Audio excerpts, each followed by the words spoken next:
Hey guys, welcome to Unbiased Rugby, the Gordon show. So this is Gordon, I'm Don. So we've decided to call our show the Gordon show. Yeah, combination of the two names. So as you can see, we're pretty lanied up for the show. Formal wear. Formal wear. Yeah. Why are we, Gordon? Well, the three significant events yesterday. I don't know which one is the most important, but if I can just share with the audience out there, we have Sia Khalifi celebrating exactly his birthday yesterday. His birthday. At the same time, we have the Beast. Yeah, 100 from caps. Bar territory, 100 caps Yeah. for international rugby. And then thirdly, and I think a lot of people are going to be green with envy, is that our Green Boys beat England. And we took the series. Fantastic. We took the series 2-0. They can't beat us now at home, so which is awesome. Yeah, well, I tell you what, Saturday next week we're going to have the Newland Stadium. Oh, it's going to be great. It's going to be full. They're going to have to get really extra good seating or do something, because Cape Town's rugby events are always well celebrated and they've got a very good crowd support. Always, or even during Super Rugby. Yeah, but I reckon that. Hell, I'm proud of us, our boys. Oh, big time. They are. It's like a no-name brand boxer taking on Mike Tyson. Exactly. And the odds were stacked against. Well, I even stacked them against the Springboks. Actually, everyone in the family that was watching the game in the lounge yesterday said England would win, and they were all wrong. Have you noticed, Don? It's the same pattern. If you look at the half-time score of England. They didn't score anything after half-time. Well, they didn't score anything from the 11th minute. 13th minute. 13th minute. So the 13th minute, they were 12-0 in the lead. Yeah. And then from that forward, there was a South African game. Yeah, completely through and through. It was basically a repetition of the Saturday before, because the same coincidences happened with like the score being unchanged after half time. Yeah. And for these youngsters to just come out and play and beat a good top side like England, very good. One thing I didn't like about the England captaincy is that he was a bit shirty. He was shirty, he was arrogant, and he was aggressive, and instead of him setting an example to his players to calm down, he actually tried to take the aggression to the box, yeah. And look, it was just it's not the brightest thing in the world to take up aggression against the box. Yeah, it's just of all the teams out there, the box are always physical. They're always up for it. They know there's a thing where in South Africa where we try to get amped for all our games, and it's just going to ramp up it just ramps it up. Yeah, well, the thing is, it's not even the fact that it's against the box. It's that a captain can actually present himself in that way. It's so wrong. He's supposed to be a diplomatic person. Yeah, like last year we watched that game where Israel Folau pulled Dylan Late's hair. Yes. And then Eben Etzebeth as a captain came in and just went absolutely bananas on Israel Folau, and then it would have been a penalty, even a yellow card against Australia. But because Eben did what he did, got angry. Yeah. It was just a penalty and it was reversed. So it's not very bright for a captain to lead his team. Exactly, like that. He's supposed to lead with pride and with professionalism. Be a gentleman like Sia. Look, I'm not I'm not taking anything away from Owen Farrell. I think he's a sublime rugby player, but it's just his captaincy yesterday. I don't know if it was frustration. I think it was frustration. But you know what scared me the most in that game was not it wasn't the game. It was when it was at the end. And there was Eddie Jones standing there, and he goes, he can't put his finger on what the problem is. No, we can. No, but as the coach, you can't go around saying, I don't know what the problem is. Yeah, no, well, I can clearly see it. You can, if you look at the results of last week's game and this week's game, and you see where the turning point was. It's that we've got younger guys, they're extremely fit, robust youngsters, and I think they can outrun and outshine slightly older teams. Now, if you just look at the conditions they're playing in, I heard this constantly: high altitude. The whole time. They spent the whole week in Durban at very low altitude, at sea level, straight to high altitude. It takes you 2 days to acclimatise. Exactly. And I think that's the problem. Now, the true game will be in Cape Town, because that will be at low altitude on Saturday. Yeah, it's just I don't know. I think look, I still think Rusty's going to go for the win. To clean the 3 series out of 3. What a brilliant way to start. Track record. But I just think planning.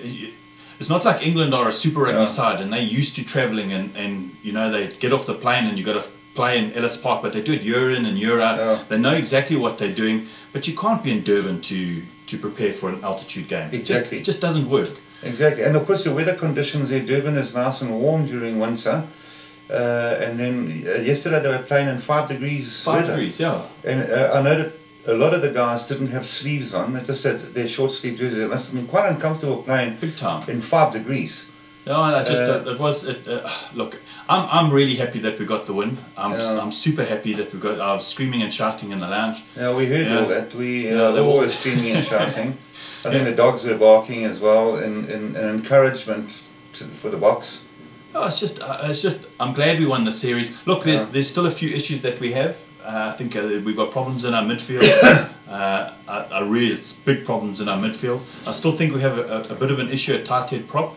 But that ginger assassin. Yeah, but you know, if you look at little Faf, the way he played last week, he was a busy bee, boy. Yeah. In and out, in and out. And I don't think he had the breaks this week, yesterday, that he had last week. Because, I mean, last week he won man of the match and he well deserved it. And he's like a little Jack Russell. After one little Jack Russell that's on heat. Jack Russell. That's what he's like. He's an active, darts in and out like a bee.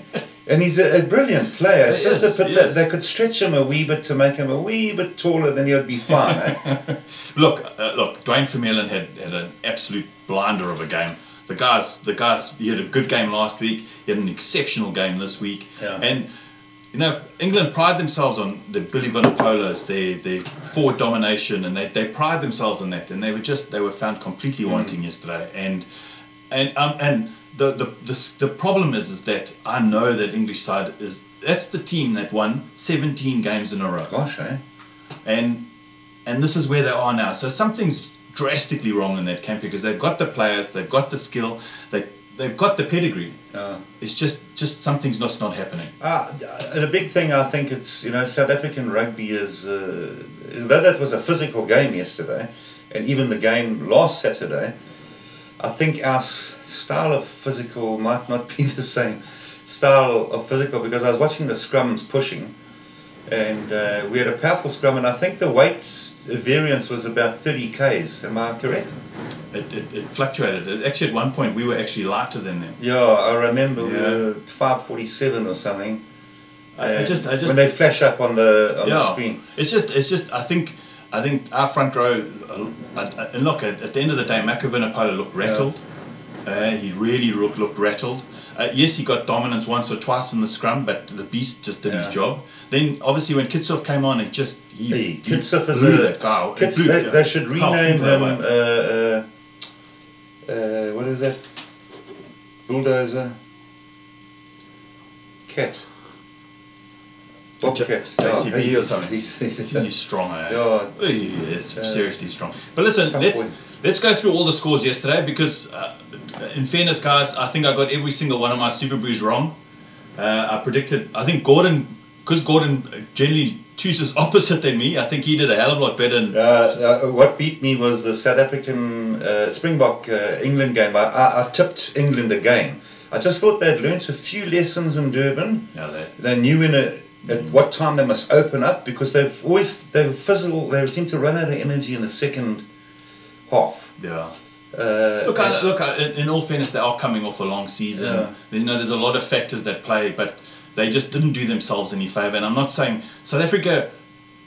There's so much room for improvement in that team that played yesterday. You could see that there's a lot of problems in defence. There's a lot of problems with skills. We like a semi-novice team, exactly, aspiring to be the best. Well, look, we beat England. And it's just England did themselves no favours. They actually played themselves out of that game. And all we need to do is whack New Zealand, then we're the true guys. Although I know who I would be shouting for. There's another New Zealand supporter, But let's go through the scores. Okay, so the first one on the weekend was Tonga 28, Samoa 18. I had actually predicted that Samoa would win, but obviously looked like Tonga took it. Look, we're not going to talk too much about the Tier 2 games, mainly the Tier 1 games. The next game was Fiji against Georgia. Fiji won 37-15, but Fiji are a class outfit. And that Japan 22, Italy 25, which is great. I think the Italians bounced back. The Italians to win. New Zealand, France, of course. New Zealand. My money was on New Zealand. Big time. The one thing I found at the New Zealand game, obviously, the red card was a red card. Gordon may have disagreed. I disagreed. I thought the guys should have just got in the sin bin for 10 minutes. I think they read that wrong. My opinion. Well, by the letter of the law, completely by the letter of the law, he landed on his head. It should be a red card. But like Sir John Kerwin said at halftime, it's all about intent. Yeah. You know, he wasn't even looking at the play. He was looking in a completely opposite direction, trying to catch the ball. So his intent wasn't to do what he did, but it just happened. And there were no hands on him because he rolled over. Their backs touched each other when they rolled. And by the letter of the law, it was a red card. Okay. But by pure intent, maybe there should be, especially 10 minutes into the game. Yeah. Look. In all fairness, France still played really well with 13 players. Tough players. And if you look at it carefully, like the score's 26-13, but at the end of the day, France had 2 disallowed tries. Exactly, yeah. And there were legitimate disallowed tries. One was a controversial one. I think the first one, Don. No, he lost control, and it had gone underneath him. But they were completely they were legally disallowed. It wasn't like there was some they were cheated out of it, but it still showed that New Zealand can be beaten. That they did allow 2 tries through, and that would have changed the whole aspect of the game. Yeah, definitely. But look, I know how New Zealand play, and normally when somebody starts scoring against them, they seem to adjust the way that they play. They put in pressure back. Exactly. So I still think New Zealand would have won. It was a hard game. It was a hard game. France have got some very, very tough players, especially the captain. Jeez, that Bastero is tough. It's like a bulldozer coming towards you. You know, I'd hate to bloody tackle somebody and like that. Donny's not an excitable guy. He's a very calm and pleasant guy. Even with his team, when he gives them a pep talk, when he pulls them aside. That's the type of captain teams need. Calm, level-headed. Exactly. And can give an instruction clearly. Look, I think. Look, there were a few issues in New Zealand. The back row. I think there were a lot of handling errors. There was a lot of niggleness. It just seemed like the game didn't flow for New Zealand. And that's stuff that they can work on. You know, I'll be honest, guys. You know, I hold New Zealand to a much higher standard than almost any other nation, and I don't expect to see a game like that played by New Zealand. Yes, I expect to see like a South Africa or something like that played like that, but it just didn't seem. Look, it's their second game playing together, and I'm sure they'll get better. You know what's going to happen? They're going to get better in the next 4 games, and then they play us. Same as last year, they do all their handling errors when they play somebody else, and then when they play South Africa, now we'll probably have it in Albany again and lose by 57 points. But we won't go to that part. But I just thought New Zealand could seriously improve from that performance. France could take a lot from that game. The next game, Don. Ireland, Australia. I tell you, I actually backed Australia. I backed Australia too. And that's a shocking result. Well, not shocking, nasty, but it's an amazing. Well, it just goes to show, like last week, they didn't have Ty Furlong, they didn't have Sexton, they didn't have their big players. And now this week they had their big players, and they took their points when they were on offer. Ty Furlong was he's a beast of a man. That tight head prop for Ireland, like really, really serious go for a powerful team, man. And he scored a try.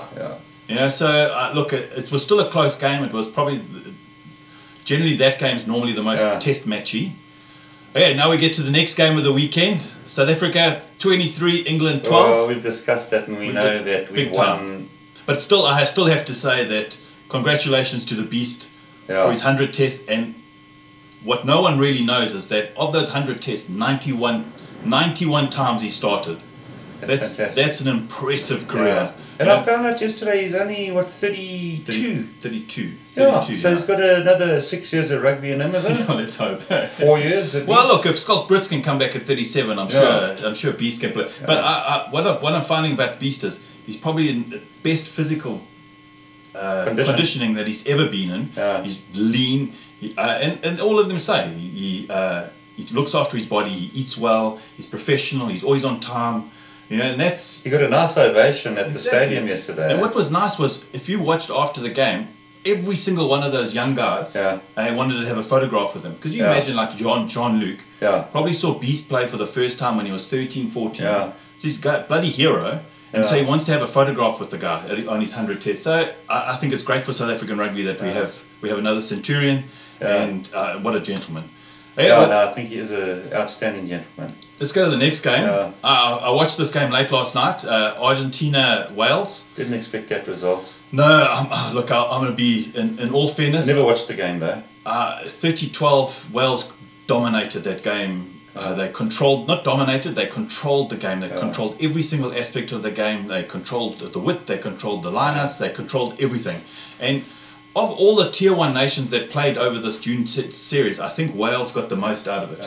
I think they won all their games. They beat us, they beat Argentina twice. But cracking, tough, and they just know what they're doing, and they're a team that's on the up, and you can see they're coached well. The next one, Canada-Russia, I never expected Russia. They're not a rugby playing nation. No, not at all. Canada, I think, have got more experience than Russia, but that is quite a significant result. 43-20, that's a hiding. If that was one of our games. And the next result, USA to beat Scotland. Exactly. And you know what you've got to say, congratulations. I didn't watch this game. We don't get to watch a lot of the Tier 2 games. But it's the first win for USA over a Tier 1 nation. So I think congratulations to the US for pulling that out of the bag. Look, like I said, I honestly thought Scotland were on the up. I really, after the Six Nations, they're tough boys. They are, and I don't know. Maybe they were just experimenting a lot, but that's in the past now. Excuse me, Don. If you mind, if I can just share with the folks there, they can all see I'm a little bit brighter than last Saturday and the Saturday before. I've been very ill the last year and a half with the dreaded C, both in my lung and in my brain. And on Friday, when I went to have my CAT scan, it revealed that I'm on the mend. The growths have actually diminished in size. They haven't grown anymore, and the Lord has just really blessed me. And I thought I'd share that with you. It might not be of interest to anybody, but people can see I'm now a lot better looking. I'm healthier looking. I've got blood running through my veins now. Look, I'm going to be honest, Gordon's family, he's my father-in-law, and I'm pretty selfish. I just didn't want to interview somebody else for his position. So I'm glad he's here. This is the kind of relationship we have. So interview somebody else for my position. So I didn't want to do that. So I'm super happy, but really good news that we heard on Friday. Geez, I don't know how people actually work in these bloody things. Yeah, no, but the news on Friday was absolutely fantastic. News. I'm as overjoyed as Khalifi is, the Beast is, and the joy of winning the game against England. And combined with all those four joys, I'm a happy man. Oh, excellent. I feel happy. So we've got one more week left of internationals, and that will come in. We'll do a show during the week on the predictions for this coming weekend. I don't think there's as many games, but the most important game is the England versus. Well, I think Australia Ireland, because they've tied the series now, so it's 1-1. I think that's the last team the last two nations that can figure out who actually won the tour. But I'm looking forward to next weekend. But we'll chat during the week about it. And but listen, guys, we had a great weekend of rugby. I hope you guys had a great weekend of rugby. A few controversies over the weekend, but overall it was enjoyable. And I sat with family, and it was really, really good. And Yes, and if you like our show, please give us the thumbs up. Please share it. Yes. You know, I try to push this out as far as I can, but we heavily rely on other people sharing. But listen, guys, thanks a lot for tuning into the Gordon show. Yeah. And I must just remind you, if you want any more of this formal wear, just let us know. Yes. Give us a thumbs up or something, and we can wear the most outrageous stuff if you like, or the most conservative stuff. Should we ask, what was your guys' favourite moment of the weekend? Mine was the Beast breaking the defensive line and running 30-40 metres up the middle of the field. That was my favourite moment of the weekend. But what was your favourite moment? What was yours, Gordon? Well, they were all favourite moments. I can't rightfully right now, just on the spur of the moment, identify one. But I would say when the Beast came in with his two little, not rugby playing, but surrounding rugby, with his two little kids, and the standing ovation they gave him. And then, of course, when Sia came on as well, and I don't know if did they sing happy birthday to him? I'm not sure, but it was quite funny. After the game, the Beast was saying that he had received a phone call. So he heard the person on the voice on the other side of the line, and he said, "Who's this?" And the guy said, "The president." Cyril Ramaphosa phoned him. Gosh, that's fantastic, eh? Phoned him to congratulate him on his 100. That's fantastic. It's fantastic. Yeah. But listen, guys, I hope you had a great weekend. We've had a great weekend. I hope you have a wonderful week going forward, and we'll chat to you in the new week. Cheers, guys. Bye-bye. Okay, cheers. Thanks for watching.